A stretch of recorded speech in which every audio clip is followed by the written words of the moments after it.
नमस्कार सभी को। परीक्षा जंक्शन के इस प्लेटफॉर्म पे सभी का हार्दिक स्वागत है। तो चलिए बच्चों, आज हम बात कर लेते हैं हिस्ट्री की। दोनों सब्जेक्ट माइंड में रहती हैं तो थोड़ा सा स्लिप हो जाता है, बट खैर आप सभी जानते हैं दिवाली के बाद, दिवाली की छुट्टियों के बाद हिस्ट्री का ये पहला लेक्चर है। यानी हमारे जो प्रीवियस लेक्चर हैं वो यूट्यूब पे पब्लिश भी हो चुके हैं, आप सभी जाकर देख सकते हैं वहाँ पे, जैसे हम पार्ट के हिसाब से बात करते हैं। क्योंकि मेरा एक फंडा काम करता है, जब मैं लेक्चर लेता हूँ तो मैं चाहे हिस्ट्री लूँ या पॉलिटी लूँ, उसमें हमेशा हम डिवाइडेशन कर देते हैं। डिवाइडेशन से जो चीज़ें होती हैं वो माइंड में क्लैरिफाई हो जाती है पहले से, कि हमें आज क्या करना है, किस स्ट्रेटेजी से करना है और कितना करना है। ठीक है, क्योंकि सबसे बड़ी बात ये होती है किसी भी कॉम्पिटिटिव एग्जाम को फाइट करने के लिए, उससे compete करने के लिए हमारे माइंड में पहले से क्लियर होना चाहिए कि हमें कितना करना है और कितना नहीं करना। ये जैसा कि आज बताते हैं कि मार्केट में इतनी सारी बुक्स हैं, आज इतने सारे नोट्स हैं। मैटर ये नहीं कि क्या पढ़ना है, मैटर ये है कि छोड़ना क्या है। तो सभी जानते हैं, सारे टीचर्स भी यही कहते हैं जो भी आपको पढ़ाते हैं। तो छोड़ना क्या है, मैटर ये करता है। और सबसे बड़ी बात है कि हिस्ट्री अपने आप में एक सब्जेक्ट, ऐसा सब्जेक्ट है जिसमें कई सारी कहानियां हैं, डेट्स हैं, तो उनको लेके कभी कंफ्यूज मत होइएगा। जो भी टीचर्स से आप पढ़ रहे हैं, आप पढ़ा रहे हैं, हमेशा उनके कांटेक्ट में जरूर रहें। और सबसे बड़ी बात, उनके कराए हुए नोट्स को फॉलो करें, मैं तो यही कहूंगा। और हिस्ट्री जैसे सब्जेक्ट में ज्यादा करना है, क्योंकि हिस्ट्री अपने आप में एक बहुत ब्रॉड सब्जेक्ट है। तो चलिए, आधुनिक इतिहास की हम बात कर रहे थे और सभी लोगों ने प्रीवियस लेक्चर देख लिए होंगे। प्रीवियस लेक्चर में हमने एंग्लो मैसूर वॉर की बात की थी। मैसूर में हम बात करें तो वही मैसूर यानी विजयनगर साम्राज्य, सभी को याद होगा। हम्पी साम्राज्य, ये भी याद हो सकता है सभी को। मैं एक रिवीजन के तौर पे, जैसे कि जब आप मूवी देखते हो तो उससे पहले ट्रेलर रिलीज होता है। जब कोई आप कॉमेडी शो देखते हो या फिर कोई सीरियल देखते हो तो उससे पहले रिकैप का सिस्टम होता है। तो वही रिकैप हमने लेक्चर में रखते हैं। और रिकैप में यही कहानी थी कि मैसूर जो विजयनगर साम्राज्य का हिस्सा था, ठीक है, जब विजयनगर साम्राज्य का पतन हुआ था, एक 1539 यानी 1565 के तालीकोटा युद्ध की बात करें तो तालीकोटा वॉर के बाद जिस विजयनगर साम्राज्य का पतन हुआ, वहां से मैसूर निकला। और मैसूर पर उस समय चिक्का कृष्णराज तृतीय का शासन था। इसके दो भाई थे, नंजराज और देवराज। नंजराज और देवराज, हालांकि वो सत्ता इतनी एक ऑफिशियल नहीं होती, औपचारिकता नहीं थी उस सत्ता की, क्योंकि चिक्का कृष्णराज जो तृतीय था वो एक नाम का ही राजा था। ठीक है, उसके बाद फिर हम आगे चलते हैं। हैदर अली आया। हैदर अली ने एंट्री की मैसूर में। पहले वो फौजदारी बना, सेनापति बना, दैट्स ऑल। उसके बाद फिर वो हालांकि राजा बना। 1761 की कुछ कहानी थी। उसके बाद फिर कहानी स्टार्ट होती है 68 से। इसका प्रथम वॉर था, उसमें हैदर अली जीता, आप सभी जानते हैं, लेक्चर भी है। सेकंड वॉर की बात करें, उसमें हैदर अली खत्म हो गए। और तीसरे वॉर की हम बात करें तो लगभग लगभग ये माना जाता है कि मैसूर की हार हो चुकी, और उसमें हमारे हैदर अली के बेटे टीपू सुल्तान लड़ रहे थे। चौथे वॉर में श्रीरंगपट्टनम की मैसूर की राजधानी श्रीरंगपट्टनम के दुर्ग में हैदर अली की मृत्यु हो जाती है। लेकिन कभी भी याद रखना, हैदर अली और टीपू सुल्तान की हमने बात की, धोखा कितनी बार हुआ है उनके साथ। जैसे कि उसमें एक शब्द था मराठा। क्या था? मराठा। और आज वही चैप्टर हम लेकर आने वाले हैं मराठाओं के बारे में। तो चैप्टर का नाम होगा एंग्लो वर्सेस मराठा, यानी अंग्रेज और मराठाओं के बीच का युद्ध। लेकिन हम जानते हैं कि किसी भी क्रांति और किसी भी युद्ध से पहले एक बहुत अच्छे दार्शनिक हुए 20वीं शताब्दी के, ओशो। ओशो ये कहते हैं कि किसी भी क्रांति या किसी भी विद्रोह का कारण शांति तो नहीं हो सकता। जिस प्रकार अंग्रेजों की पॉलिसी थी, अंग्रेजों की नीतियां काम कर रही थी हमारे भारत में, जिसे ब्रिटिश भारत कहा जाता था, वो किसी क्रांति का कारण से ही उपज थी। यानी क्रांति का कारण केवल एक हो सकता है, दो हो सकते हैं, तीन हो सकते हैं। लेकिन जब क्रांति का एक मुख्य कारण मिल जाता है, जिसे तत्कालिक कारण कहते हैं, ठीक है, रिसेंटली रीजन कह सकते हैं, रिसेंटली कह सकते हैं। जैसे कि 1857 की जब क्रांति हुई थी तो उसमें भी कोई रिसेंटली रीजन था हमारे पास, जैसे कि गाय की चर्बी वाला था, आप सभी को पता है। तो किसी भी क्रांति से पहले कोई ना कोई सिचुएशन ऐसी रही होती है जिसको बर्दाश्त करना इम्पॉसिबल हो जाता है।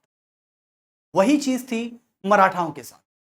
मराठाओं ने मैसूर वॉर में काफी साथ दिया अंग्रेजों का। लेकिन कहते हैं कि बकरे की मां कब तक खैर मनाएगी, तो वही चीज मराठों के साथ होने वाली। अंग्रेज किसी के भी सगे नहीं थे।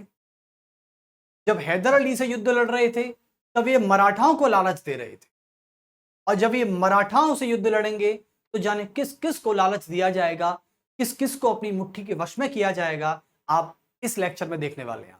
तो पेशेंस रखें और सस्पेंस की स्टोरी चल लेते हैं। चलिए तो स्टार्ट करते हैं। Anglo Maratha war.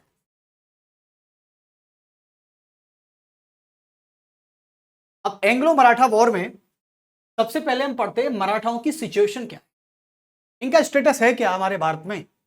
आज के टाइम की बात करते हैं तो मराठाओं में आज सबसे बड़े जिनका नाम लिया जाता है विनायक दामोदर सावरकर, जिन्हें बीडी सावरकर भी कहते हैं, उनका नाम आज हमारी पॉलिटिक्स में, हमारी राजनीति में बड़े स्तर पर उछला है। बीडी सावरकर जिन्होंने काले पानी की सजा काटी थी, आप सभी को पता है। जो सेलुकस जेल है हमारे अंडमान निकोबार में, मैंने बताया था श्री विजयपुरम, जिसका नाम पहले ग्रेट निकोबार, वहां पे इनका नाम चेंज किया गया विजयपुरम, और विजयपुरम में ही एक जेल है, सेकुलर जेल, वहां पे काले पानी की सजा दी जाती है, अंग्रेजों के टाइम पे बनाई गई थी। तो उसमें हमारे बीडी सावरकर भी थे। और आज की पॉलिटिक्स में, आज की राजनीति में जब सरकार बात करती है तो बीडी सावरकर को लेके पक्ष और विपक्ष की बात हो रही है, ठीक है। चलिए तो, लेकिन हम किसी महान, किसी ग्रेट लीडर का नाम किसी राजनीति में इन्वॉल्व नहीं करना चाहेंगे। बीडी सावरकर जी ने हमारे आजादी के लिए, अंग्रेजों से लड़ाई के लिए कई सारे अपने योगदान दिए, काले पानी की सजा काटी उन्होंने, खैर कोई नहीं। और उन सजा काटने वाला में भगत सिंह भी थे, सुखदेव भी थे, राजगुरु भी थे, खैर हालांकि। तो मराठाओं की सिचुएशन अभी इस समय भारत में तो क्या है, लेकिन पहले की स्थिति की हम बात करते हैं। और पहले की स्थिति क्या थी,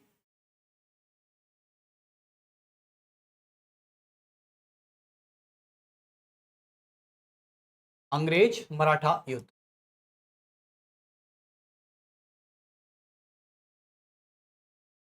ठीक है, आप एंग्लो भी कह सकते हैं।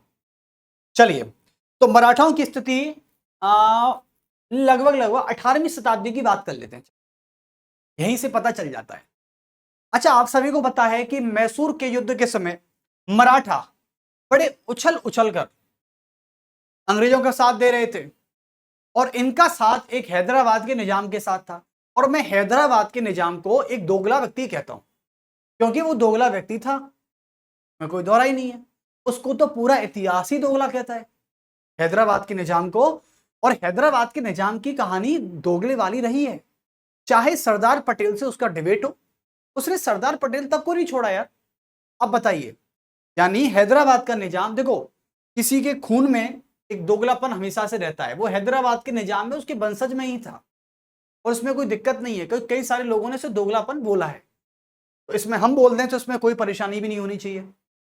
हैदराबाद का निजाम जो कभी मराठाओं का साथ देता, तो कभी मैसूर के शासक हैदर अली का साथ देता, तो कभी टीपू सुल्तान का साथ दे रहा था, तो कभी अंग्रेजों का साथ दे रहा था, तो कभी मराठाओं से युद्ध करता, तो कभी हमसे यानी इस पार्टी से युद्ध करता। तो हैदराबाद के निजाम को तो हम साइड से बाहर निकाल देते हैं, लेकिन मराठाओं की बात कर लेते हैं। देखो मराठाओं उस समय दक्षिण भारत में 18वीं शताब्दी के आसपास की बात है, एक बार लिख देते हैं, चलो 18वीं शताब्दी के आसपास की बात है, यानी 18th सेंचुरी में ये दक्षिण भारत आप सभी को पता है, जहां पर आज की हम स्थिति देखें तमिलनाडु, मद्रास, जिसे पहले मद्रास कहते थे, ठीक है, कोच्चि, उस समय के नाम बता रहा हूं मैं आपको, आंध्रा, ये उस दक्षिण भारत के हिस्से। और दक्षिण भारत में मराठा इतने शक्तिशाली थे, इतने शक्तिशाली थे कि ये सैनिक और असैनिक पदों पर कार्यरत थे। यानी असैनिक पद का मतलब होता है जो आर्मी में नहीं है, यानी सशस्त्र सेनाओं को छोड़कर जो पद होते हैं वो असैनिक पद कहे जाते हैं। तो कुल मिला के बात ये कही गई कि 18वीं शताब्दी के दक्षिण भारत की मैं बात करता हूं, साउथ इंडिया, दक्षिण भारत में यह मराठा सैनिक और असैनिक पदों पर काम करते थे। जैसे कि कोई सेना में जवान है, तो कोई, जैसे आज की भाषा में एलडीसी और यूडीसी बन के बैठा हुआ है, कोई प्रशासन संभाल रहा है, ठीक है, तो सैनिक और असैनिक पदों पर काम करते थे। लेकिन क्या होता है कि धीरे धीरे इनकी महत्वाकांक्षा बढ़ती जाती है, और महत्वाकांक्षा कुछ इस प्रकार बढ़ती है कि धीरे धीरे इनकी नजरें उत्तर भारत की तरफ बढ़ने लग जाती हैं। अब उत्तर भारत में, अब सभी को पता है कि उत्तर भारत में लगभग लगभग कंपनी अपना साम्राज्य बिछा चुकी थी, क्योंकि इसमें कोई दोहराई नहीं है। आप सभी को पता है 1757 का जो प्लासी का युद्ध है, 1764 का जो बक्सर का युद्ध है, ये तो जीत ही चुके थे। इसके साथों कई छिटमुट युद्ध भी जीत चुके थे अंग्रेज। तो प्लासी और बक्सर ने अंग्रेजों की जीत को तय कर दिया था, समझे। और अंग्रेजों की जीत के तय होने का अर्थ है कि बंगाल हो, चाहे बिहार हो, चाहे उड़ीसा हो, चाहे कलकत्ता ही क्यों ना हो, चाहे मद्रास की हम बात करें, लगभग लगभग यहां पे अंग्रेजों ने अपनी जीत स्थापित कर ली थी और दुर्ग भी बना लिए थे। अब जब कोई भी आपका कंपटीटर, कभी कभी क्या होता है जब आप लाइब्रेरी में पढ़ते होते हैं तो मराठा और कंपनी, वहां पे एक बार इक्वेशन लगा के देखना, आपका दोस्त लाइब्रेरी में आपसे 5 मिनट ही ज्यादा क्यों ना पढ़ता हो, अगले दिन आपको इस बात पर गुस्सा आएगा कि मैं 5 मिनट उससे कम पढ़ा। आप ये प्रयास करोगे कि आप 10 मिनट ज्यादा पढ़ो उससे, यही होता है। तो कुल मिला के मराठा दक्षिण भारत से ये देख रहे थे कि कंपनी उत्तर भारत में अपना साम्राज्य फैला रही है, ठीक है। अब मराठाओं को यह बात सहन नहीं हुई। मराठाओं ने क्या किया, मराठाओं ने उत्तर भारत में अपने साम्राज्य यानी अपना पूरा रूलर सिस्टम को फैलाने के लिए इन्होंने क्या कर दिया, अपने एम्बिशंस को हाई कर दिया, अपना गोल हाई कर दिया। इन्होंने कहा कि अब दक्षिण भारत पर तो है ही, लेकिन इसके साथ साथ हम उत्तर भारत की तरफ भी अपना साम्राज्य फैलाएंगे। अब बात सीधी आती है कि जहां कंपनी ने प्लासी और बक्सर का युद्ध जीता, जहां कंपनी ने प्लासी और बक्सर युद्ध जीत चुके थे, तो अब यहां लिख देते हैं हम कंपनी के बारे में। तो यहां लिख देते हैं कंपनी के बारे में, और कंपनी की बात करते हैं हम अंग्रेजों की बात। जब भी हम कभी कंपनी बोले तो अंग्रेज समझ जाना, लेकिन कुछ बौद्धू ऐसे हैं जो फ्रांस को भी समझ जाते हैं, स्पेन को। मैं बता चुका हूं कि फ्रांस और डच और पुर्तगालीज खत्म हो चुके हैं, उनको किसी एक क्षेत्र तक ही सीमित कर दीजिए आप, या उन पर आप लिमिटेशंस लगा दीजिए। पुर्तगाली हैं तो गोवा में बैठे होंगे, फ्रांसीसी हैं तो पांडिचेरी में बैठे होंगे, इन पर आप लिमिटेशंस लगा के रखिए, इनको बाहर ना निकालिए। कंपनी है, अंग्रेज है। अंग्रेज लगभग मैं बता रहा हूं आपको, यह बंगाल, और आप सभी को पता है कि बंगाल पर शासन जो भी करता था वो बिहार और उड़ीसा का भी राजा होता था। तो बंगाल, और एक है आपका बिहार, और एक है आपका उड़ीसा, समझे। और उसके अलावा कलकत्ता है, मद्रास है, ठीक है। और मद्रास को क्या कहते थे, फोर्ट सेंट जॉर्ज, और कलकत्ता को फोर्ट सेंट विलियम। तो मद्रास ले लीजिए, उसके अलावा कलकत्ता ले लीजिए, उस कलकत्ता ले लीजिए आप, ठीक है। अब आप सोचिए दक्षिण भारत में तो भैया मराठा कि ये तो हमारा इलाका है, यहां तो कोई राज ही नहीं कर सकता। लेकिन 18वीं शताब्दी में ही लगभग अंग्रेज भी छोटी मोटी शक्ति नहीं थे कोई भारत की, वो भी उत्तर भारत पर अपना पूरा साम्राज्य बिछा चुके थे। यदि मैं मद्रास को हटा दूं ना, तो कलकत्ता, बंगाल, बिहार, उड़ीसा, बड़ौद, यूपी में आप मेरठ तक ले लीजिए, कोई कम नहीं थे। राजस्थान में आप अजमेर तक चले जाइए, कुर्ग, और दिल्ली तक तो है ही, दिल्ली पे तो पूरा मुख्य है। चलिए, तो कुल मिला के उत्तर भारत इनके कब्जे में आ गया। अब वही बात थी कि दक्षिण भारत और उत्तर भारत के बीच में क्लैश होना था, टकराव होना था। अब इनके बीच में होती है कॉन्फ्लिक्ट, क्योंकि जब दो लोग, कहते हैं कि दो तेज तलवारें कभी भी एक म्यान में नहीं रह सकती। रह सकती हैं क्या, बताइए। दो तलवारें हैं, क्या एक म्यान में रह सकती हैं? नहीं रह सकती। यानी आप एक बार थोड़े पॉलिटिकल माइंड से सोचिए कि जब एक ही क्षेत्र है और उस पर दो शक्तियां आपस में बैठी हुई हैं, दोनों के एम्बिशंस बहुत हाई हैं, दोनों के एम्बिशंस बहुत हाई हैं, और दोनों की महत्वाकांक्षा इतनी ऊपर है, इतनी ऊपर है कि वो दोनों आपस में एक दूसरे को काटने और मारने पर लगे हुए हैं।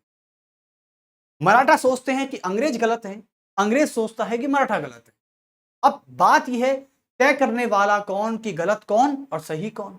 तो कुल मिला के यहाँ पे कॉन्फ्लिक्ट होगी। तो चलिए अब यहाँ पर कॉन्फ्लिक्ट करवा देते हैं इनकी। तो मराठा और अंग्रेजों के बीच में इस महत्वाकांक्षा के चलते जो युद्ध हुए उसे एंग्लो मराठा वॉर कहा गया। तो आप लिख दीजिए यहां पर एक कंक्लूजन के तौर पे, यहां पर आएगा आपका कंक्लूजन।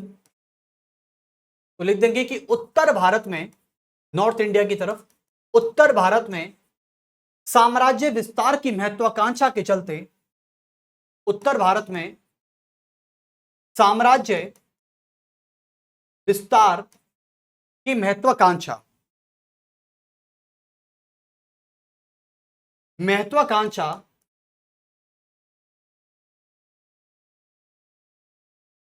के दौरान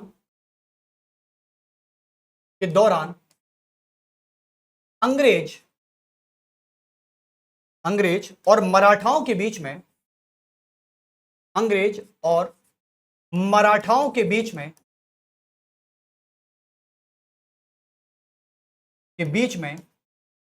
तीन युद्ध हुए। क्या हुए? तीन युद्ध हुए।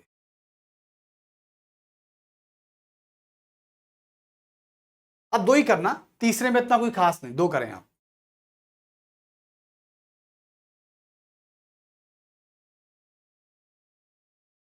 दो युद्ध हुए। अब देखें कैसे। अब एक बार मराठाओं का सिचुएशन समझ लेते हैं कि मराठाओं की, नहीं सॉरी, सिचुएशन तो हम समझ चुके हैं क्या थे क्या नहीं थे। दक्षिण भारत में बहुत बोलबाला था भैया इनका, दक्षिण भारत में इतना बोलबाला था इनका कि आप समझ नहीं सकते। पुर्तगाली वहीं थे ना, पुर्तगाली वहीं रहते थे लगभग आसपास, क्योंकि पुर्तगालियों की नौ सैनिक शक्ति बहुत तेज थी। वहीं पे लगभग फ्रांसीसी भी आ गए थे, तो कुछ ऐसा कहा जाता है, ठीक है। चलिए तो अब अंग्रेज और मराठाओं के बीच में युद्ध की स्थिति से पहले हम मराठाओं को जान लेते हैं कि हु इज मराठा।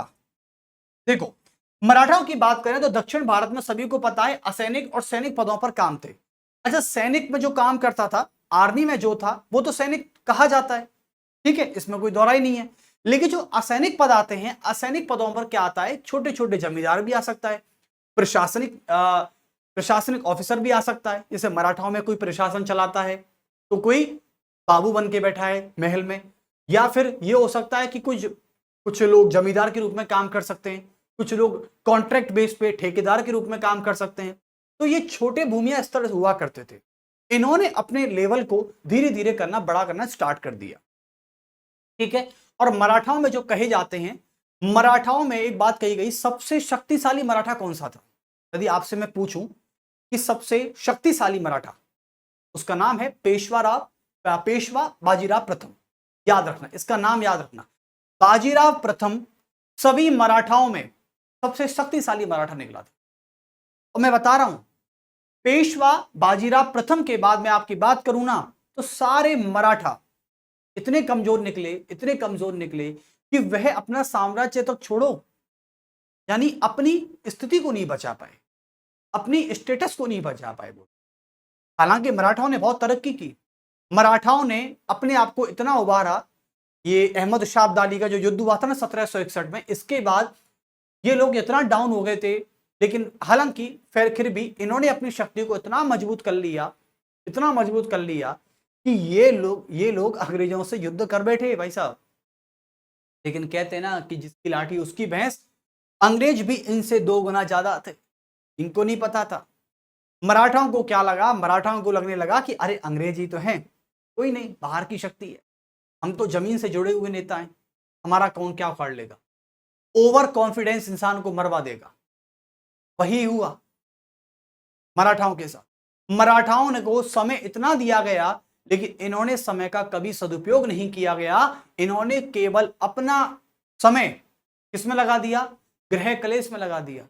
घरों में लड़ाइयां हो रही हैं, इनके महलों में लड़ाइयां हो रही हैं, चाचा भतीजे लड़ रहे हैं। बताइए, अभी आएगा रघुनाथ राव और नारायण राव का नाम आएगा, तब आपको पता चलेगा खून से खून की लड़ाई हो रही है। गद्दे के लिए इतने उतावले हैं कि अपनों को ही मारा जा रहा है। अब बताइए, जिस संगठन में शक्ति नहीं, वो संगठन काहे का संगठन। अंग्रेज इसका फायदा उठा के और अंग्रेज जानते ही थे फूट डालो राज करो नीति की।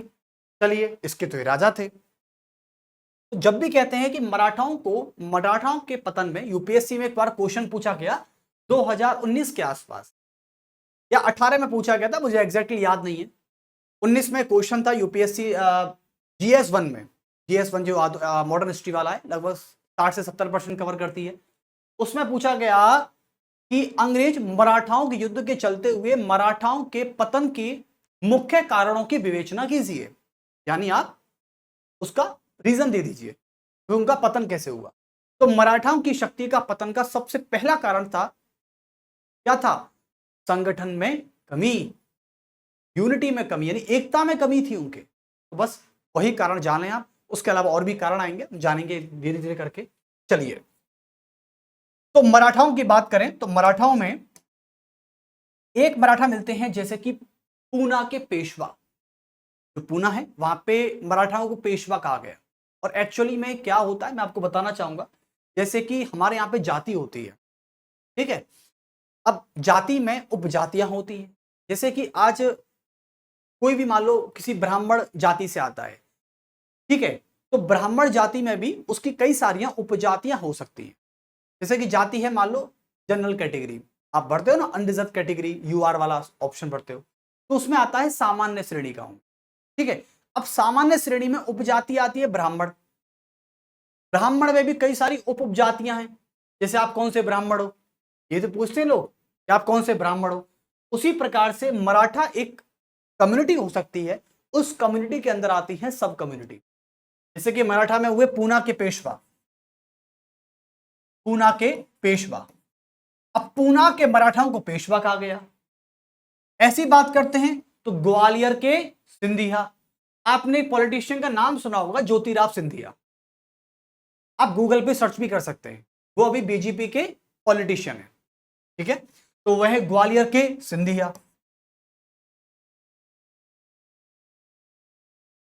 ग्वालियर के सिंधिया, ये भी साहब मराठा होते हैं, ठीक है। उसके बाद हम बात करते हैं, एक आते हैं इंदौर के होलकर। एक हैं इंदौर के होलकर, ये भी मराठा हैं। लेकिन ये उपजातियां हैं बच्चों, ये उपजाति है, ये जाति है, और धर्म क्या है? हिंदू। तो बस ऐसे है। तो पेशवा, सिंधिया, होलकर। एक आते हैं बड़ौदा के गायकवाड़। लिखिए, बड़ौदा के गायकवाड़, ठीक है। तो ऐसे करके यहां पर क्या हो गए? ये हो गए हमारे मराठास। ये तो है मराठा, ये है मराठास। चलिए, अब मराठास की हम बात करें तो आप यहां पर नोट डाल के लिख सकते हैं। एक यहां पर लिख दीजिए कि सभी मराठाओं में, यानी इन सभी मराठाओं में सबसे शक्तिशाली मराठा कौन था? देखें, इन सभी मराठाओं में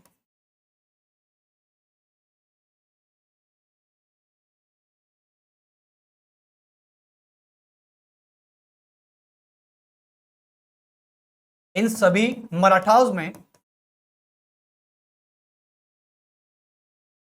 इन सभी मराठाओं में सबसे शक्तिशाली मराठा,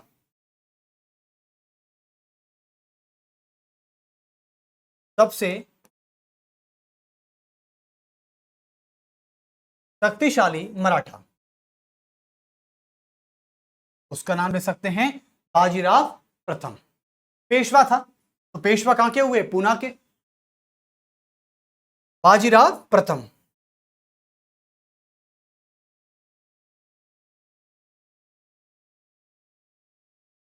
ये कलर आपको शायद देखिए, हाँ ये लिखते हैं। चलो, कुछ कलर ऐसे हैं दिखते नहीं हैं, आपको दिक्कत तो होती होगी आपको, लेकिन ये स्क्रीन पे डार्क कलर आई होप आपको सभी को साफ दिख रहे होंगे। बाजीराव प्रथम। और देखो, कभी भी आपको लगता है कि लेक्चर में स्पीड ज़्यादा है या मुझे एक्सप्लेन ज़्यादा करना है या थोड़ा कम करना है, तो आप लेक्चर के कमेंट बॉक्स में जाके वहाँ पे बता भी सकते हैं, क्योंकि दिन भर तो आप लगे ही रहते हैं ना, कुछ लोग लगे रहते हैं, सीधी बात है, इसमें क्या बुरे मानने वाली बात है, लगे रहते हैं। भाई रात में भी तो आप 1 घंटे बात करते हैं ना चैटिंग पे किसी से, किसी को मनाना, किसी को रूठना, ये रूठना रुठाना चलता रहता है रात के समय में। तो कृपया थोड़ा सा कष्ट और कर लीजिएगा। इतना जब कर ही रहे हैं आप, किसी को मना रहे हैं, किसी को रुठा रहे हैं, किसी को खुश कर रहे हैं आप अपनी उंगलियों से, सुंदर सुंदर उंगलियां हैं आपकी, उन्हों से, सबसे कह रहा हूं मैं, लड़के लड़कियों सबसे कह रहा हूं। तो कृपया इतना सा कष्ट और कर लेना कि लेक्चर में जाके जब भी आपको लगे लेक्चर देखें, देखने के बाद आपको लगता है कि स्पीड ज्यादा थी या समझाने का थोड़ा तरीका और अच्छा करना है, तो इसमें आप कमेंट बॉक्स में जाके कमेंट भी छोड़ सकते कि सर ऐसे और ऐसे, चलिए और भी ज्यादा यहां पर चीजें बेहतर हो सकती है, ठीक है, बजाय चैटिंग करने के। अरे नहीं भाई साहब, चैटिंग किया करो, चैटिंग किया करो, बिल्कुल चैटिंग बहुत जरूरी है। क्या पता इंसान चला गया तो अकेले रह जाओगे। अरे एक बात मेरी याद रखना, संघर्ष के दौरान जो व्यक्ति अकेला नहीं है, संघर्ष ही किस बात का। एक बात मेरी याद रखना, संघर्ष में देखो, किसी का साथ रहने से आपके संघर्ष में कमी हो जाएगी, मैं इस बात का समर्थन नहीं करता। अब ये मत कहना कि सर आपने ये क्यों बोला, मैं बिल्कुल समर्थन नहीं करता इस बात का कि यदि संघर्ष में हमारे कोई साथ है तो क्या संघर्ष में कमी हो जाएगी, बिल्कुल नहीं। कभी कभी संघर्ष और दुगने से बढ़ जाता है, लेकिन किसी भी संघर्ष में, आपका संघर्ष है और आपके संघर्ष में किसी इंसान की गलत एंट्री हो गई, इंसान ही गलत है भाई साहब, वो इंसान आपको बर्बाद की हद तक कर देगा। एक गाना है ना, एक लड़की जब लड़के से कहती है कि तुम मेरे प्यार में बर्बाद हो जाओगे, तो लड़का क्या कहता है, लड़का कहता है कि मैं बर्बाद होना चाहता हूं। बताइए इससे बड़ी दुविधा क्या है भाई साहब, मैं सोच में पड़ गया। ये बॉलीवुड नहीं बिगाड़ा है सबको, वैसे बता रहा, बॉलीवुड ने सबको तरे पर रख दिया है, ऐसे कर दिया है, जो भी था ना हमारे समाज में वो भी खत्म कर दिया। हकीकत में कुछ बॉलीवुड की मूवियों को छोड़ दें तो, कुछ को छोड़ दें और कुछ, बाकी 90% सब खराब है, सब खराब है, इधर उधर सब खराब है। चलिए, तो बाजीराव प्रथम का नाम याद रखना, क्योंकि मैंने नाम लिखा दिया पूरी तरीके से, सबसे शक्तिशाली मराठा थे। अब बाजीराव प्रथम ने क्या किया था, बाजीराव प्रथम ने माधवराव के साथ मिलकर, अब आप लिखिए पहला एंग्लो, नहीं अभी मत लिखिए, बाद में लिखेंगे, अभी हिस्ट्री की बात कर लेते हैं, मतलब थोड़ा बैकअप बना लेते हैं। चलिए, तो अब क्या था, जो बाजीराव थे, पेशवा बाजीराव प्रथम, ठीक है, बाजीराव प्रथम जो थे, इन्होंने माधवराव, किसके साथ, माधवराव के साथ मिलकर, माधवराव के साथ मिलकर एक संगठन बनाया जिसका नाम था मराठा संघ। ये मराठा संघ के मुखिया थे भाई साहब। तो कुल मिला के माधवराव के साथ मिलकर एक मराठा संघ बनाते हैं, और मराठा संघ का मतलब होता है, इसका मतलब था कि जो भी मराठास की उपजातियां हैं, जैसे कि कोई होलकर है, तो कोई सिंधिया है, तो कोई गायकवाड़ है ना, तो इन सबको भैया मिला लें, आ जाओ सारे एक हैं। क्यों बटे हुए हो यार, तुम कौन से ब्राह्मण, हम कौन से, अरे ब्राह्मण ब्राह्मण होता है, इसलिए मतलब बता रहा हूं मैं एग्जांपल सेट करके। तो मिलकर एक मराठा संघ बनाया, और ये मराठा जो संघ था ना, इसके मुखिया कौन हुआ करते थे, इसके मुखिया थे भाई साहब ये दोनों खुद। तो यहां लिख देंगे मुखिया, यानी प्रधान, ये साहब थे प्रधान। और प्रधान कौन थे, एक तो था बाजीराव प्रथम, एक कौन था, बाजीराव प्रथम जो कि मराठा, और उसके अलावा और कौन थे, माधवराव, यानी ये भी मराठा, माधवराव, कितना अच्छा नाम है, श्री कृष्ण का माधव ही तो है, हाँ माधवराव, तो ये थे साहब। ओके, अब बात करते हैं, ये होते मुखिया मराठा संघ के। लेकिन हकीकत में क्या होता है सुनिए, माधवराव की मृत्यु हो जाती है, और माधवराव की मृत्यु के बाद मराठा संघ के मुखिया के पद पर बैठने को लेकर लड़ाइयां होती हैं। इसे कहते हैं उत्तराधिकारी लड़ाई। क्या आपने कर्नाटक युद्ध में नहीं पढ़ी क्या, कर्नाटक युद्ध में क्या था, यही तो था। कर्नाटक युद्ध में कर्नाटक का पुत्र कौन, कर्नाटक का नवाब कौन था, अनवरुद्दीन। अनवरुद्दीन जो था वो यही तो था चंदा साहब और अरुद्दीन को लेकर लड़ाई हो रही थी, गद्दी पर कौन बैठेगा। वही लड़ाई क्या हो रही थी, वही लड़ाई हैदराबाद में थी। हैदराबाद पे कौन था, हैदराबाद जो थे इनका जो सलाबत जंग, नासिर जंग, ठीक है, ये थे मुजफ्फर जंग, क्या थे, ये लड़ रहे थे साहब कि हम बैठेंगे। तो कुल मिला के ये लड़ाइयां हमेशा से रही हैं। तो मराठा संघ के मुखिया पद पर बैठने को लेकर लड़ाइयां होती हैं आफ्टर माधवराव डेथ, यानी आफ्टर डेथ ऑफ माधवराव, यानी माधवराव की क्या होती है, अब माधवराव की साहब मृत्यु हो जाती है। तो लिख देंगे कि माधवराव की मृत्यु के बाद, माधवराव की मृत्यु के बाद, माधवराव की मृत्यु के बाद मराठा संघ, मराठा संघ के मुखिया पद पर उत्तराधिकारी, उत्तराधिकारी को लेकर लड़ाइयां होती हैं, उत्तराधिकारी को लेकर लड़ाइयां हुई।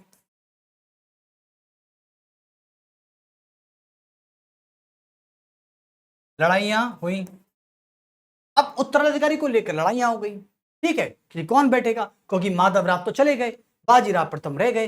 लेकिन ये कहा जाता है कि माधवराव का एक पुत्र था जिसका नाम था कौन, कौन था, नारायण राव। देख रहे हो कितना अच्छा नाम है भाई, यानी माधव भी श्री कृष्ण का नाम हो गया और नारायण भी श्री कृष्ण का नाम हो गया। मतलब नारायण के अवतार तो थे, तो उन्हें कभी कभी नारायण भी कह देते, हे कृष्ण नारायण। तो नारायण राव माधव राव का पुत्र था और ये बैठा पुत्र। लेकिन नारायण माधव राव का एक भाई भी था जिसका नाम था रघुनाथ राव, रघुनाथ भी उनको कहते हैं लोग। ये बताओ कितनी अच्छी बात है? एक ही नाम श्री कृष्ण में मिला, विराजमान है। एक इनके साहब ये भाई हो गए, कौन हो गए, भाई। इनका नाम था रघुनाथ राव। अब रघुनाथ राव ये तो इनका पुत्र है, ये इनका भाई है। तो नारायण राव का और रघुनाथ राव का रिश्ता क्या हो गया, इनका रिश्ता हो गया चाचा जी का। इसका चाचा, भाई साहब अंकल हैं ये। यानी नारायण राव के चाचा कौन हुए, रघुनाथ राव। रघुनाथ राव कह रहा है कि मैं भाई हूं, मैं बैठूंगा, समझे।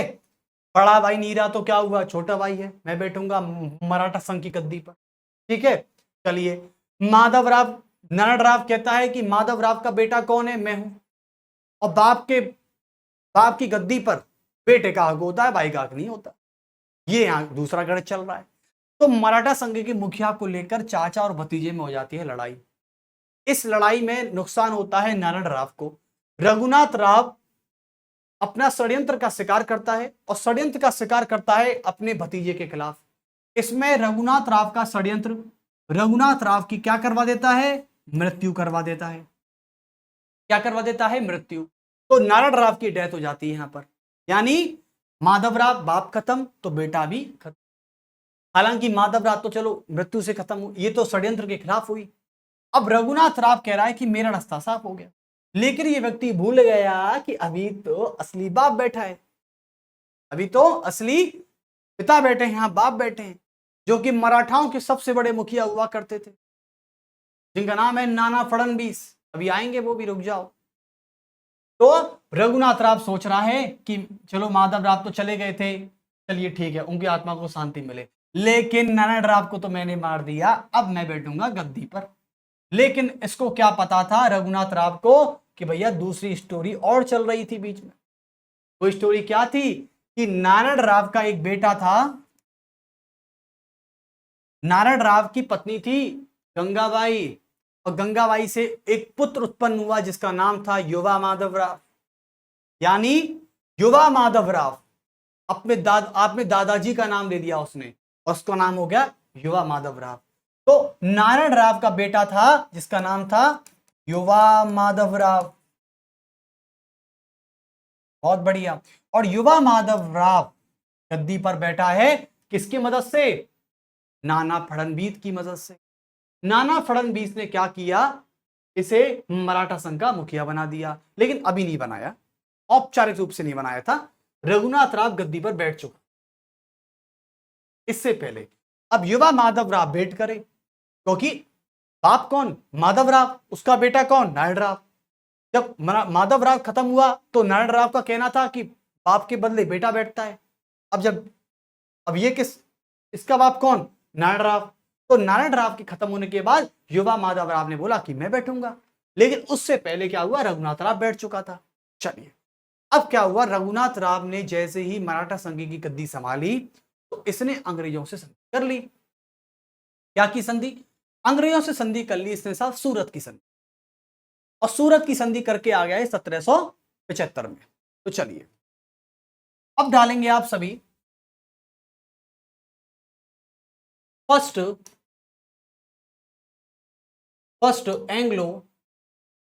एंग्लो मराठा वॉर, यानी पहला एंग्लो मराठा वॉर। ठीक है, अब ये कहां से स्टार्ट हुआ देखें, तो आप लिख सकते हैं कि नारायण राव की मृत्यु के बाद, नारायण राव की मृत्यु के पश्चात, नारायण राव की मृत्यु के पश्चात रघुनाथ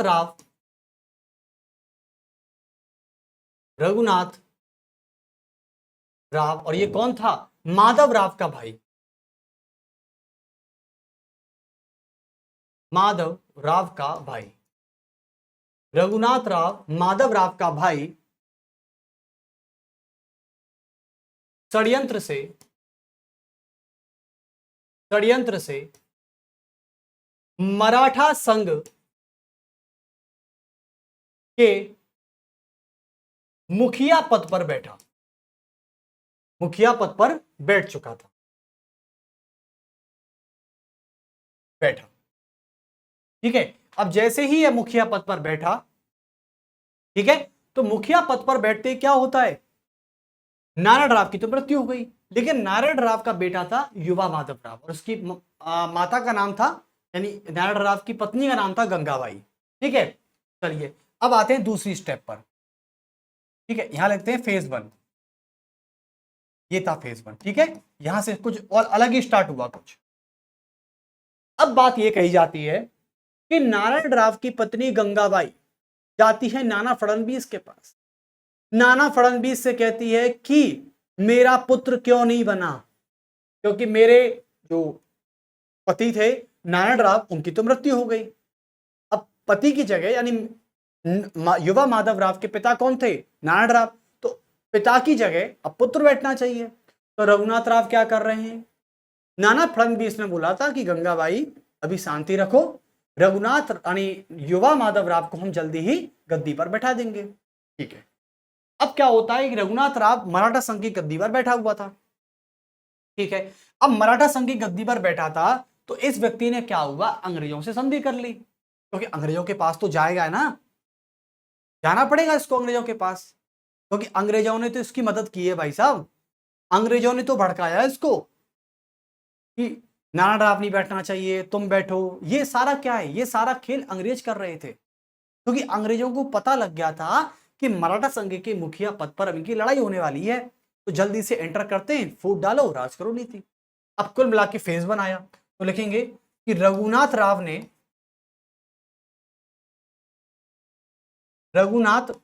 ने अंग्रेजों के साथ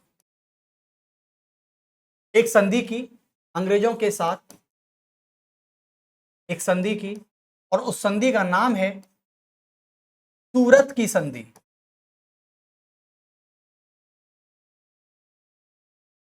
क्या है, सूरत की संधि, और सूरत की संधि हुई थी 1775 में।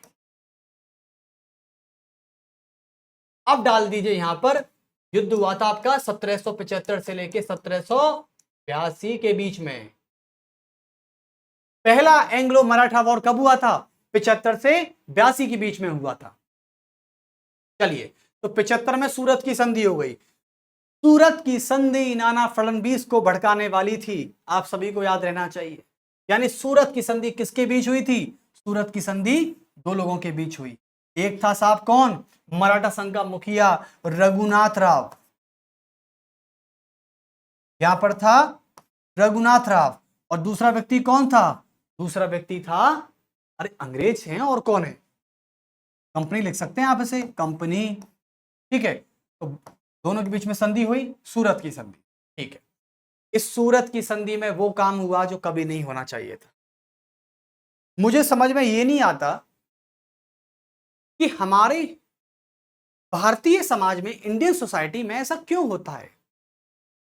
मैंने आपको एक चीज पहले बताई थी, एक बार याद रखना, कि जब संधि होती थी, यानी हमारे हिंदू हिंदू राजा या मुसलमान राजा, मतलब भारत के जमीन पर राज करने वाला राजा, कुल मिला के, चाहे वो अकबर है और चाहे वो हमारे कोई भी महाराणा प्रताप की बात कर लें, किसी की बात कर लें, मैं एक प्रैक्टिकल बात कर रहा हूं, इस पे किसी भी तरीके का कोई तंज नहीं कस रहा मैं, ये प्रैक्टिकल है कि हमारा दिल इतना बड़ा था कि हम लोगों को माफ करते गए करते गए करते गए करते गए।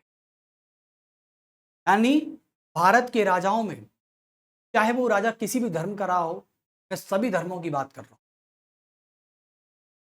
हमारे भारत में हर राजा ने हमेशा अपने विपक्ष को माफ ही किया है, माफ किया, माफ किया, जाओ भाई साहब, आपको भी माफ किया, आपको भी माफ।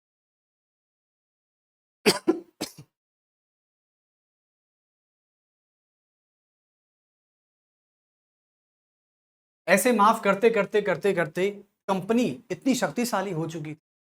देखो, या तो हमारे भारतीय राजा या तो माफ कर दिया करते थे या छोड़ दिया करते थे, और लेकिन जो व्यक्ति कंपनी के हत्थे चढ़ जाता था, कंपनी उसे ना तो माफ करती थी ना छोड़ती। पता हमारी संधि कैसी होती, या तो मान लो भारत का कोई भ्रष्ट राजा है, तो क्या करेगा, संधि में सारी चीज दे देगा कि ले जाओ भाई साहब, दीवानी मुक्त ले लो, कर मुक्त कर दिया, टैक्स फ्री कर दिया, सब कुछ फ्री कर दिया, यही तो होता था। लेकिन ठीक है, या तो भ्रष्टाचार में संधि में क्या होता था, भाई साहब अंग्रेजों को गिफ्ट दिया करते थे, जैसे मीर जाफर भी देता था। अब आपको पता है मीर जाफर ने क्या किया था, ये वही है मीर जाफर, ये सिराजुद्दौला को मारने वाला, आपको पता है प्लासी के वॉर में क्या हुआ था, उसकी बात कर लें, चाहे हम निजाम की बात कर लें, ठीक है, और चाहे हम अब इनकी बात कर लें, रघुनाथ राव था तो मराठाई, लेकिन कंपनी को उसने क्या दे दिया, एक कंपनी को दे दिया इसने, यानी इस तरह लिख सकते हैं हम, यानी इसने कंपनी को सूरत में क्या दे दिया, व्यापार करने की अनुमति दे दी सूरत में।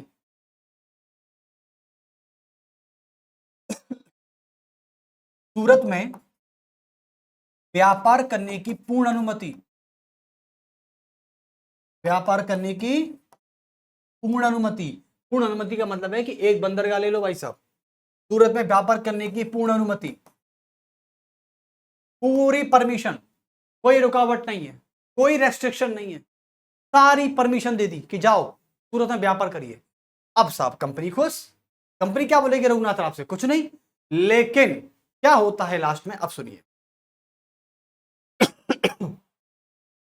ठीक है, अब यह बात पता चलती है किसको, नाना फडणवीस को। नाना फडणवीस बोलते हैं कि ये बताओ भाई साहब कि सूरत किसका था। भाई सूरत हमने कितनी बड़ी मुश्किल से, मराठाओं ने सूरत को जीता है, अपनी ताकत लगाई, ठीक है, और रघुनाथ राव ने अपनी मूर्खता की वजह से उसको अंग्रेजों को दे दिया कि ले जाओ, तुम भी ले जाओ, तुम भी व्यापार करो इस पे, जाओ तुम भी पोर्ट बनाओ, उस पे पोर्ट पर व्यापार करिए, मुनाफा कमाइए आप ही, और ऊपर से टैक्स फ्री, ऊपर से टैक्स फ्री। तो यही चीज रघुनाथ राव ने अपनी मूर्खता में दे दी। नाना फडणवीस बोले कि भाई तुम मराठा संघ के मुखिया बने हो या मराठाओं का नुकसान करने के लिए बने हो। भाई एक तो होता है आप कम्युनिटी का नुकसान कर रहे हो, एक होता है कि आप एक फायदा, दो ही पक्ष हो सकते हैं, बीच का रास्ता नहीं होता कभी। तो ये व्यक्ति मराठाओं को डुबोने वाला था। नाना फडणवीस बोले कि भाई ये तो मूर्खता में क्या कर बैठा, इसका तो इंतजाम करना पड़ेगा। नाना फडणवीस ने इस क्रोध में आकर तुरंत क्या कर दिया, पश्चिमी तट पर फ्रांसीसियों को पूर्ण व्यापार करने की अनुमति दे दी कि जाओ तुम भी करो। अब अंग्रेजों को यह बात चुभ गई, तो लिख सकते हैं कि नाना फडणवीस और नाना फडणवीस मराठाओं के सबसे बड़े मुखिया पद पर थे। ये मुखिया मराठा संघ के भी सबसे बड़े मुखिया थे। नाना फडणवीस ने पश्चिमी तट को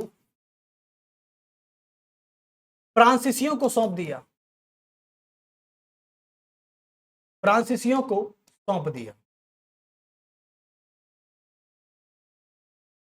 ठीक है, तो फ्रांसीसियों को सौंप दिया, चलो बढ़िया। अब फ्रांसीसियों को तो सौंप दिया और इसी बात से अंग्रेज घबरा गए, क्योंकि अंग्रेज कभी भी नहीं चाहते थे कि फ्रांसीसी तरक्की करें, यही बात थी। चलिए, तो लेकिन इसके बाद जो हुआ वो बहुत ही गलत था, क्योंकि अब क्या था, जब नाना फडणवीस ने पश्चिमी तट को फ्रांसीसी को सौंप दिया था और यहां पर रघुनाथ राव ने कंपनी को सूरत सौंप दिया था, तो कुल मिला के अब क्या होता है, अब कंपनी को नाना फडणवीस पर गुस्सा आ गई, और नाना फडणवीस एक मराठा ही थे, तो कंपनी और मराठा अब आमने सामने हो जाते हैं। चलिए बात कर लेते हैं एक बार, तो लिखेंगे अब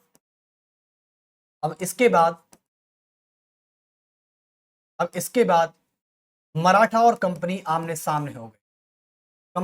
मराठा और कंपनी आमने सामने, इन फ्रंट में आ गए, दोनों मैदान में आ गए। अभी अब युद्ध शुरू हो गया। तो यह काम किया था 1777 ईस्वी में, ठीक है। और 1779 के आसपास बता रहा हूं, 1779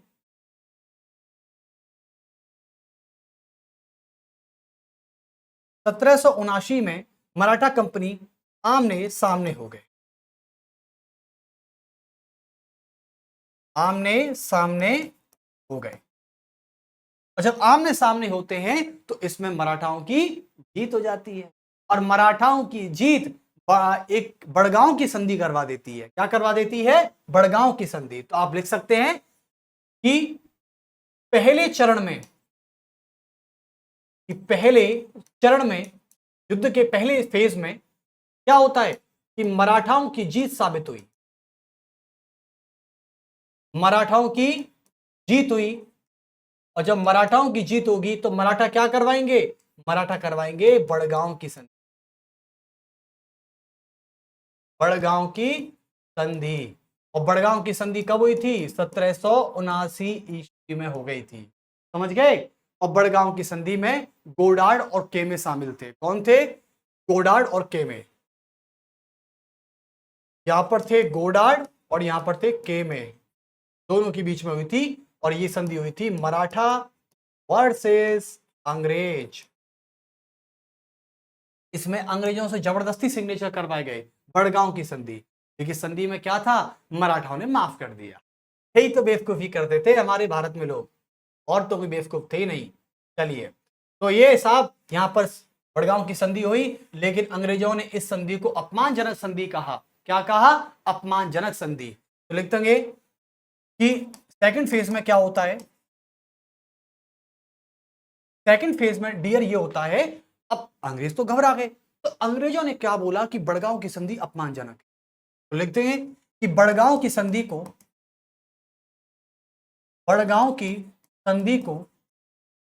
कब हुई थी? 1779 ईस्वी में। तो बड़गांव की संधि को अपमानजनक बताकर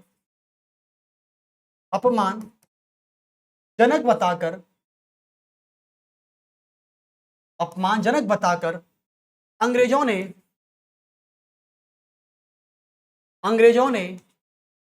ने मराठा के सिंधिया को पराजित किया। मराठाओं के सिंधिया, ग्वालियर के सिंधिया को पराजित किया। क्या कर दिया? पराजित किया।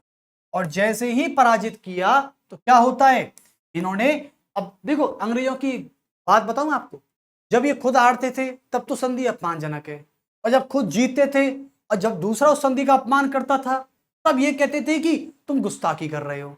अरे भैया, मतलब खुद हारो तो संधि अपमानजनक हो गई, और दूसरा कोई जीत रहा है फिर तुम्हें संधि करवा रहा है, फिर भी तुम्हें दिक्कत है। तुम चाहते क्या हो? इनका तो एक ही था कि हम हारेंगे और हमारे साथ कोई संधि करेगा तो हम अपमानजनक संधि कहेंगे। और हम जीते और हम किसी से संधि करवाएंगे, वो अपमानजनक संधि नहीं होगी, वो न्यायपूर्ण संधि होगी। यानी इनका तो ये था, चित्त भी मेरा तो पट्ट भी मेरा, बस इतनी बात है, हेड और टेल मेरे ही मेरे हैं। अब पराजित कर दिया। अब देखो मराठाओं की सिंधिया को पराजित कर दिया, तो कुल मिला के मराठा हार गए। और जब मराठा हार गए तो अब अंग्रेजों ने बोला कि अब करेंगे संधि, तो अब होगी न्यायपूर्ण संधि, ठीक है, उसका नाम होगा सालवाई की संधि। लिख दें, 1782 ईस्वी में एक संधि हुई जिसका नाम था सालवाई की संधि। सालवाई की संधि। और सालवाई की संधि आपको मैं बता दूं कि क्या थी। सालवाई की संधि हो गई, सालवाई की संधि 1782 में हुई थी। इस सालवाई की संधि में एक काम किया गया था बच्चों, बताओ देखो, सालवाई की संधि में अंग्रेज और मराठाओं के बीच हुई थी, बेशक हुई थी, ठीक है। सालवाई की संधि में मराठाओं ने बोला ठीक है हम संधि कर लेंगे, कोई दिक्कत नहीं, हम ठीक है, गलती कर दी हमको, तुम्हें माफ नहीं करना चाहिए था अंग्रेजों, तुम्हें माफ नहीं करना चाहिए था, यही यही तुम्हें जिंदा गाड़ देते, मार देते ना, तभी अच्छा होता, कम से कम इस सालवाई की संधि की नौबत नहीं आती। पर खैर कोई नहीं, संधि कर रहे हैं। तो अंग्रेज बोले बताओ जो मांगना चाहते हो मांगो। तो मराठा बोले कि देखो अंग्रेजों हम संधि तो कर लेंगे, हार तो गए, संधि तो करनी पड़ेगी, तुम वैसे मारोगे, ठीक है, तो मरने से अच्छा है संधि कर लेते हैं, कल को दूसरा युद्ध भी कर सकते हैं, कम से कम रास्ता तो रहेगा खुला।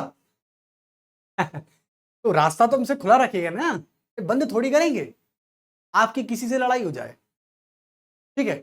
एक बात देखो, दिमाग में पॉलिटिक्स चलती रहनी चाहिए। आपकी किसी से लड़ाई हो गई, ठीक है, आप उसके सामने खड़े हो, वो बंदूक लेके खड़ा है भाई साहब, अब आपने तू तक किया, वो तुरंत मारेगा आपको गोली, क्योंकि बंदूक है उसके हाथ में, आपके हाथ में कुछ नहीं है। अब समझ गए, उसके हाथ में बंदूक है या कोई हथियार हो सकता है, कुछ भी हो सकता है, जिससे उसको मारने में आपको 2 सेकंड नहीं लगेंगे, कर लेते। अब आप, उसने बोला भाई आपसे कि देख ले, जल्दी मान जा बात को, बता विरोध करेगा तो ही मरेगा, या अब तुम क्या करोगे। भाई जिसको अपनी जिंदगी प्यारी है वो ये तो करेगा कि भाई साहब ठीक है माफ कर दो यार, कोई दिक्कत नहीं है, ये तो बोलेगा। अब ये चीज बोल के वो कम से कम ये तो श्योर कर चुका है ना कि दूसरी बार बेटा जब आया मैं और मेरे हत्थे तुम चढ़ गए तो फिर तुम्हें मैं छोड़ूंगा नहीं, यही सोच रहा है। अब वो यही सोच रहा है एक बार बच निकलूं बस यहां से। मराठा यही सोच रहे थे, मराठा ने कहा कि यार कर लो संधि, कम से कम बच तो रहे, मर गए तो दूसरे युद्ध के काबिल भी नहीं रहेंगे, इनको हराने की तो सोचो, जिंदा रहेंगे तब हराएंगे ना इनको, अभी मांग लो माफी।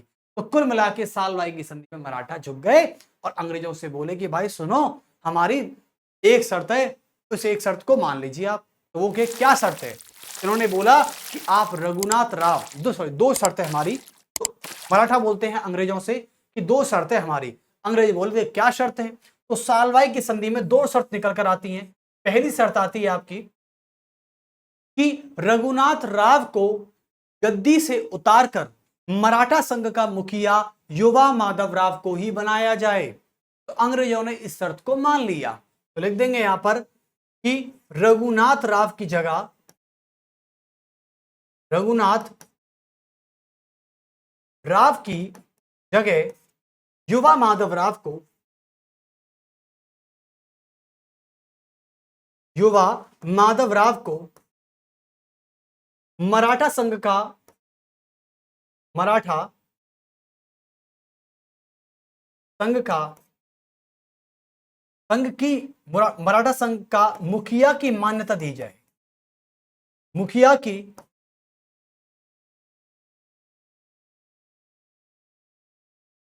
मान्यता प्रदान की जाए।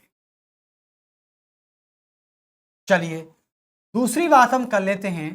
दूसरी बात क्या थी कि रघुनाथ राव, अब मराठा कभी नहीं चाहते थे, नाना फडणवीस कभी नहीं चाहते थे, एक्चुअली में नाना फडणवीस की मृत्यु अब दूसरे युद्ध में हो जाएगी, तो नाना फडणवीस कभी नहीं चाहते थे कि रघुनाथ राव भारत की जमीन पर रहे, क्योंकि ये व्यक्ति एकदम ये सड़ा देने वाला व्यक्ति है, इसको भगाओ यहां से।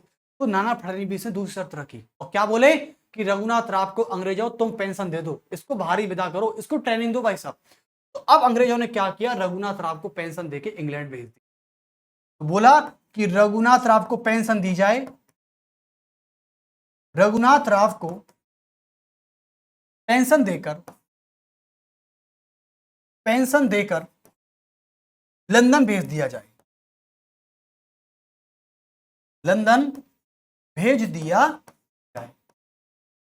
बड़े कमाल की बात है, रघुनाथ राव को फ्री कर दिया सालवाई की संधि। यह हो गया यहां पर सालवाई की संधि, और इसको बड़े तरीके से सलीके से याद करना बच्चों, क्योंकि ये बहुत ही इंपॉर्टेंट है। आपको मैं बता दूं, हमारे पहले एंग्लो वॉर में, पहले मराठा एंग्लो वॉर में 3 संधि की गई थी। डेट आपको बता दूं, पहली थी सूरत की संधि 1775 में, दूसरी संधि थी बड़गांव की संधि 1779 में, और तीसरी संधि थी 1782 की सालवाई की संधि। ये 3 संधि इंपॉर्टेंट है, इनको अपने दिमाग में फिट कर लेना, क्योंकि तीनों संधि ही अपने नाम से फेमस हैं। एक सूरत की संधि, जिस सूरत का पोर्ट दिया गया था बाय रघुनाथ राव, उसके बाद दूसरी थी बड़गांव की संधि जहां पर मराठा जीते भी थे, तीसरी थी सालवाई की संधि जहां पर मराठा हारे थे और मराठाओं ने चतुराई से, लेकिन मराठाओं ने कभी भी इस संधि का फायदा नहीं उठाया अपनी मूर्खता की वजह से। क्यों? देखो, मैं ये नहीं कह रहा, मैं किसी जाति को लेकर या किसी धर्म को लेकर टिप्पणी नहीं कर रहा, मैं केवल सोच की बात कर रहा हूं, ठीक है। उन समय मराठाओं ने अपना समय केवल घर क्लेश में लगा दिया था, और कोई बात नहीं है। तो चलिए फिर मिलते हैं आपसे, लेकिन कहते हैं कि हमारे छत्रपति शिवाजी महाराज, वाह, उन जैसा शूरवीर करिए। हम छत्रपति शिवाजी की बात करें, हम संभाजी की बात करें, हम बाजीराव प्रथम की बात करें, सबसे शक्तिशाली मराठा, उनको मैं सम्मान करता हूं। और छत्रपति शिवाजी की बात तो अलग ही है, चल उन जैसा योद्धा नहीं। खैर, तो अब हम मिलते हैं अगले लेक्चर में आपसे। चलिए, तो यहां तक आपका पहला एंग्लो मराठा वॉर फिनिश हो चुका है। ओके, नेक्स्ट लेक्चर में हम पार्ट 2 की तरफ बात करेंगे, ठीक है, यानी सेकंड एंग्लो मराठा वॉर की बात करेंगे। तो आज आई होप आपको समझ में आया। पीडीएफ को आप लेक्चर पॉज करते समय भी देख सकते हैं, नोट्स मेकिंग भी कर सकते हैं, ठीक है। चलिए, और ये पीडीएफ आपको जल्दी ही मिल जाएंगी, डोंट वरी। चलिए, मिलते हैं फिर आपसे अगले लेक्चर में। नमस्कार सभी को मेरा।